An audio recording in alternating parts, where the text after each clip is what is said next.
करून, कारण का जालना जिल्ह्यामध्ये पाऊस पडला तो ऑगस्ट सप्टेंबरमध्ये आज पडला, तेव्हा पंचनाम्याचं काम युद्ध पातळीवर सुरू आहे. कृषी विभाग, महसूल विभाग, मी तुम्हाला एवढं सांगतो की 1 एकराचं सुद्धा ज्याचं नुकसान झालंय त्याचं 1 एकराचं क्षेत्र सुद्धा 10 गुंठ्याचं पण क्षेत्र राहणार नाही. सगळ्याचे पंचनामे करून सगळ्याला नुकसान भरपाई दीपावलीच्या अगोदर दिली जाईल. ओला दुष्काळ जाहीर करून कर्जमाफी देणार का तुम्ही? कर्जमाफीच्या बाबतीमध्ये निश्चित प्रकारे शेतकरी खूप अडचणीत आहेत. कधी गारपीट होती, कधी अतिवृष्टी होती, कधी दुष्काळ पडतोय. त्यामुळं या कर्जमाफीच्या बाबतीमध्ये या राज्याचे मुख्यमंत्री आणि या राज्याचे दोन्ही उपमुख्यमंत्री निश्चित प्रकारे, मी तुम्हाला एवढं जास्त काय सांगत नाही, पण योग्य वेळी योग्य निर्णय घेतील. मामा, नुकसान भरपाई तुकडी मिळते असं कळतंय. नुकसान भरपाई शेवटी एनडीआरएफ आणि एसडीआरएफच्या नियमाप्रमाणे मिळालं पाहिजे साहेब. गेल्या वर्षी 36,000 फळबागेला होते, कोरडवाला 18,000 रुपये होते.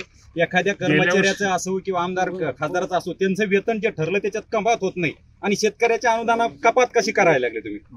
हे शेतकऱ्याचं सरकार आहे की अधिकारी कर्मचाऱ्याचं खासदाराचं सरकार, आमदाराचं सरकार? शेतकऱ्याचंच आहे. मग शेतकऱ्याच्या मदतीसाठी तुम्ही भेदभाव करता कामा नये. एनडीआरएफच्या निकषाप्रमाणे पूर्वी एनडीआरएफची आपला जो निकष होता, जी मदत होती ती कमी होती, त्यामुळे राज्य सरकार त्यामध्ये पैसे टाकत होतं. त्यामुळे आपण म्हणतो ते चुकीचं नाही. त्यामुळे रक्कम ती जास्त